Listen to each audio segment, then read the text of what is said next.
So hello ನಮಸ್ಕಾರ, welcome back to my channel. ಎಲ್ಲರೂ ಹೇಗಿದ್ದೀರಾ? ಐ ಹೋಪ್ ಎಲ್ಲರೂ ಚೆನ್ನಾಗಿದ್ದೀರಾ ಅಂತ ನಾನು ಅಂದ್ಕೊಂಡಿದ್ದೀನಿ. ನೀವು ನೋಡ್ತಾ ಇದ್ದೀರಾ ವಿನೋದ್ ಹರೀಶ್ ಯೂಟ್ಯೂಬ್ ಚಾನಲ್. ಯಾರೆಲ್ಲ ನನ್ನ ಚಾನಲ್ನ ಆ್ಯಂಡ್ ನನ್ನ ವೀಡಿಯೋಸ್ನ ಹೊಸ್ದಾಗಿ ನೋಡ್ತಾ ಇದ್ದೀರಾ, ಪ್ಲೀಸ್ ನನ್ನ ಚಾನಲ್ನ ಸಬ್ಸ್ಕ್ರೈಬ್ ಮಾಡಿಕೊಂಡು ವೀಡಿಯೋಸ್ ನೋಡಿ ಅಂತ ಹೇಳ್ತಾ, ಇವತ್ತಿನ ವೀಡಿಯೋ ನೀವು ಆಲ್ರೆಡಿ ತಮ್ಲೇನಲ್ಲಿ ನೋಡಿರ್ತೀರ ಏನು ವೀಡಿಯೋ ಅಂತ ಹೇಳ್ಬಿಟ್ಟು.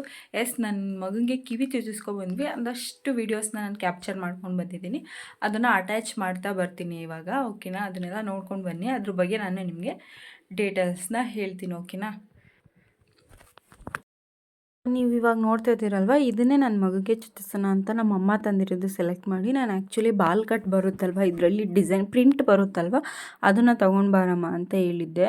ಸೊ ಅವರು ಕೇಳಿದಾಗ ಅಲ್ಲೇ ಒಡವೆ ಅಂಗಡಿಯವರೇ ಹೇಳಿದ್ರಂತೆ, ಆ್ಯಕ್ಚುಲಿ ಇದು ಮಕ್ಕಳಿಗೆ ಬಾಲ್ ಕಟ್ ಮಾಡಿರ್ತಾರಲ್ವ, ಅದು ಸ್ವಲ್ಪ ಹೊರಟಿರುತ್ತಂತೆ, ತುರ್ಚಿದಾಗ ಅವ್ರಿಗೆ ಪೇಯ್ನ್ ಆಗುತ್ತೆ ಅಂತ ಹೇಳಿದ್ರು. ಬೇಡ, ಅದು ಪ್ಲೇನೇ ತರ್ತೀನಿ ಅಂತ ಹೇಳಿದ್ರು. ಓಕೆ, ನಮ್ಮಮ್ಮ ಚುಚ್ಚಿಸ್ತಾ ಇರೋದ್ರಿಂದ ನಮ್ಮಮ್ಮ ಯಾವ್ದು ತಂದರು ಓಕೆ ಅಂತ ಹೇಳ್ಬಿಟ್ಟು, ನೀನು ಇಷ್ಟ ಯಾವುದಾದ್ರೂ ತೊಗೊಂಡು ಬಾ ಅಂತ ಹೇಳಿದ್ದೆ. ಸೊ ಹಾಗಾಗಿ ಇದನ್ನು ತಂದಿದ್ದಾರೆ. ಇಲ್ಲಿ ನಾವು ಕಿವಿ ಚುಚ್ಚಿಸ್ದಾಗ ವೆಯ್ಟ್ ಮಾಡ್ತಾ ಇದ್ದೀವಿ. ನಮ್ಮ ನರೀಶಾ ಬಂದಿರಲಿಲ್ಲ ಇನ್ನು, ಹಾಗಾಗಿ ಅವ್ರಿಗೋಸ್ಕರ ಕಾಯ್ತಾ ಇದ್ವಿ. ಸೊ ಇಲ್ಲಿ ಕಿವಿ ಚುಚ್ಚಿಸೋಕೆ ಏನೇನು ತೊಗೊಂಡೋಗಿದ್ವಿ ಅಂದರೆ, ನಾವು ಕೊಬ್ಬರಿ ಮತ್ತು ಬೆಲ್ಲ ಅಕ್ಕಿನ ತೊಗೊಂಡೋಗಿದ್ವಿ, ಎಲೆ ಅಡಿಕೆ ತೊಗೊಂಡೋಗಿದ್ವಿ. ಎಲೆ ಅಡಿಕೆ ಮೇಲೆ ಕಾಸಿಟ್ಬಿಟ್ಟು ಕೊಡಬೇಕು. ಸೊ ಹಾಗಾಗಿ ಕೊಬ್ಬರಿಗೆ ಕಿವಿನ ಚುಚ್ಚಿಸ್ಬಿಟ್ಟು ಇಳೆ ತೆಗ್ಬಿಟ್ಟು ಮಕ್ಕಳಿಗೆ, ಆಮೇಲೆ ಮಾರ್ಕ್ ಮಾಡಿಬಿಟ್ಟು ಕಿವಿಗೆ ಕರೆಕ್ಟಾಗಿ ನೋಡ್ಕೊಳ್ಳಿ ಅಂತ ಒಂದ್ಸಲ ಹೇಳ್ತಾರೆ. ಅದನ್ನು ನೋಡಿಕೊಂಡು ಚುಚ್ಚಿಸಿದ್ರು. ನೀವು ಗಮನಿಸ್ತಿರ್ಬೋದು, ಅವ್ನು ಚುಚ್ಚಿದಾಗ ಮಾತ್ರ ಹತ್ತಿದ್ದಷ್ಟೇ. ಆಮೇಲೆ ಅವನು ಅಳ್ಳೇ ಎಲ್ಲ ಸಮಾಧಾನ ಆಗ್ಬಿಟ್ಟ ಅವನು. ನಾನು ಆ್ಯಕ್ಚುಲಿ ಮನೆಗೆ ಬಂದು ಕೊಂಡ್ಲೆಲ್ಲ ತಿರುಗಿಸ್ದೆ, ಅವ್ನಿಗೇನು ಪೇನ್ ಆಗಿಲ್ಲ. ಹಾಗಾಗಿ ಮಕ್ಕಳಿಗೆ ಎಷ್ಟು ಬೇಗ ಕಿವಿ ಚುಚ್ಚಿಸ್ತೀವಿ ಅಷ್ಟು ನಮಗೆ ಒಳ್ಳೆಯದು. ಸೊ ನಾವು ಶೂಟ್ ಮಾಡ್ಸೋಣ ಗನ್ನಲ್ಲಿ ಅಂತ ಅಂದ್ಕೊಂಡ್ವಿ.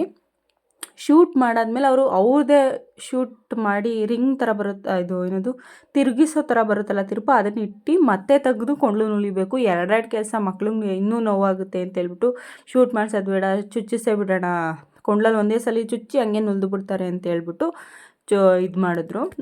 ಇದನ್ನು ಕೊಂಡ್ಲಲ್ಲೇ ಚುಚ್ಚಿಸೋಣ ಅಂತ ಡಿಸೈಡ್ ಮಾಡಿದ್ವಿ. ಸೊ ಅದಾದಮೇಲೆ ನಮ್ಮಮ್ಮ ಕೊಬ್ಬರಿನ ಫ್ರಿಜ್ಜಲ್ಲಿ ಇಟ್ಬಿಟ್ಟು ತೊಗೊಂಡೋಗ್ಬಿಟ್ಟು ಅವ್ರ ಕೈಯಲ್ಲಿ ಮುರಿಯೋಕೆ ಅಲ್ಲಿ. ಸೊ ಅವರೇ ಅಲ್ಲಿ ಒಂದು ಕಲ್ಲಲ್ಲಿ ಹೊಡೆದ್ಬಿಟ್ಟು ಓಪನ್ ಮಾಡಿಬಿಟ್ಟು ಇಳೆ ತೆಗೆದ್ರು ಕೊಬ್ಬರಿಲಿ. ಅದಾದಮೇಲೆ ಮಕ್ಕಳಿಗೆ ಕಿವಿ ಚುಚ್ಚಿಸಾದ್ಮೇಲೆ ಬಾಯಿನ ಸಿಹಿ ಮಾಡಬೇಕು ಅಂತ ಹೇಳ್ತಾರೆ. ಹಾಗಾಗಿ ಒಂಚೂರು ಬೆಲ್ಲ ಹಾಕಬೇಕು, ಜಾಸ್ತಿ ಹಾಕ್ಬಾರ್ದು.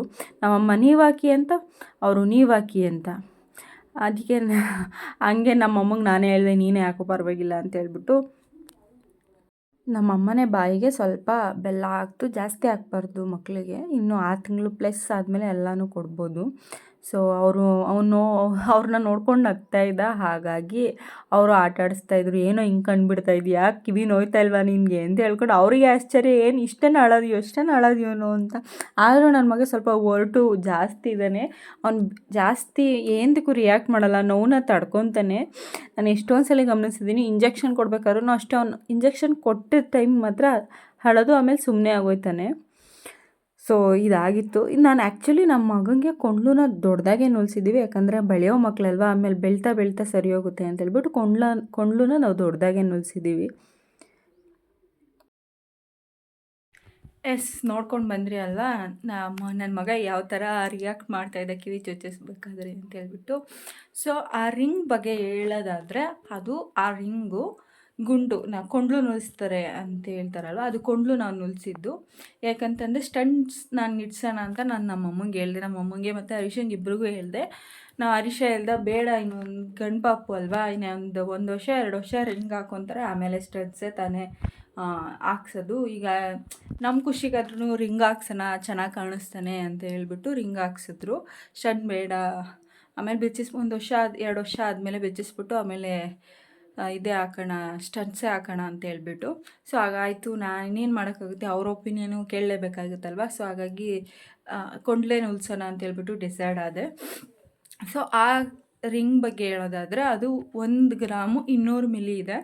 ಅದಕ್ಕೆ ನಮಗೆ ಎಷ್ಟು ಅಮೌಂಟ್ ಆಯಿತು ಅಂದರೆ 10,000 ಸಮಥಿಂಗ್ ಆಯಿತು, 9,800 ಆಯಿತು. 200 ರೂಪಾಯಿ ಕಮ್ಮಿ, 10,000 ರುಪೀಸ್ ಆಯಿತು ಆವತ್ತಿನ ರೇಟಿಗೆ. ನನ್ನ ಮಗು ಇನ್ನೂ 3 ಮಂತ್ ಕಂಪ್ಲೀಟ್ ಆಗಿರಲಿಲ್ಲ. ಆ್ಯಕ್ಚುಲಿ ಹೇಳ್ಬೇಕಂತಂದರೆ ಇನ್ನೂ 3 ಮಂತ್ ಕಂಪ್ಲೀಟ್ ಆಗಿರಲಿಲ್ಲ ಆವಾಗ ನಾನು ಕಿವಿ ಚುಚ್ಚಿಸಿದಾಗ. ಯಾಕಂದರೆ ಧನುರ್ಮಾಸ ಬಂದ್ಬಿಡ್ತಿತ್ತು ಅಂತ ಹೇಳ್ಬಿಟ್ಟು ಇನ್ನೊಂದು ವೀಕ್ ಇತ್ತು 3 ಕಂಪ್ಲೀಟ್ ಆಗೋಕ್ಕೆ ಅವನಿಗೆ. ಆವಾಗ ನಾವು ಹೋಗಿ ಚುಚ್ಚಿಸ್ಕೊಂಡು ಬಂದಿದ್ದು. ಕಿವಿನ. ಸೊ ಏಂತಕ್ಕೆ ಇಷ್ಟು ಬೇಗ ಚುಚ್ಚಿಸಿದ್ರಿ ಅಂತಲೂ ಕೇಳ್ಬೋದು. ಮಕ್ಕಳಿಗೆ ನಾವು ಎಷ್ಟು ಬೇಗ ಕಿವಿ ಚುಚ್ಚಿಸ್ತೀವೋ ಅಷ್ಟು ಪೇಯ್ನ್ ಆಗೋದು ಕಮ್ಮಿ ಆಗುತ್ತೆ. ಅವ್ರಿಗೆ ಇದು ಎಲ್ಲಿ ನೋವಾಗ್ತಿದೆ ಅಂತ ಗೊತ್ತಾಗ್ತಿರುತ್ತಲ್ವ ಜಾಸ್ತಿ 5 ತಿಂಗಳಿಗೆ 9 ತಿಂಗಳಿಗೆಲ್ಲ. ಆವಾಗ ಮುಟ್ಕೊಳ್ಳೋದು ಗಾಯ ಮಾಡ್ಕೊಳ್ಳೋದೆಲ್ಲ ಮಾಡ್ಕೊತಾರೆ ಮಕ್ಕಳು. ಸೊ ಹಾಗಾಗಿ ನಾವು 3 ತಿಂಗಳೇ ಚುಚ್ಚಿಸೋಣ ಅಂತ ಡಿಸೈಡ್ ಮಾಡಿದ್ವಿ. ಆ್ಯಂಡ್ ಆಲ್ಸೋ ಬೇಗ ಮಾಗುತ್ತೆ. ಎಳೆ ಕಿವಿ ಅಲ್ವಾ, ಮಂದ ಆಗಿಬಿಟ್ರೆ ಬಲ್ತೋಗ್ಬಿಟ್ರೆ ಪೇಯ್ನ್ ಜಾಸ್ತಿ ಆಗಿದೆ. ಚುಚ್ಚಬೇಕಾದ್ರೆ ಪೇಯ್ನ್ ಜಾಸ್ತಿ ಆಗುತ್ತೆ. ಆ್ಯಂಡ್ ಆಲ್ಸೋ ನನ್ನ ಮಗನ ಚುಚ್ಚಿಸಾದ್ಮೇಲೆ ನಮ್ಮ ಹಿಂದೆ ಇನ್ನೊಂದು ಪಾಪುನ ಚುಚ್ಚಿಸಿದ್ರು.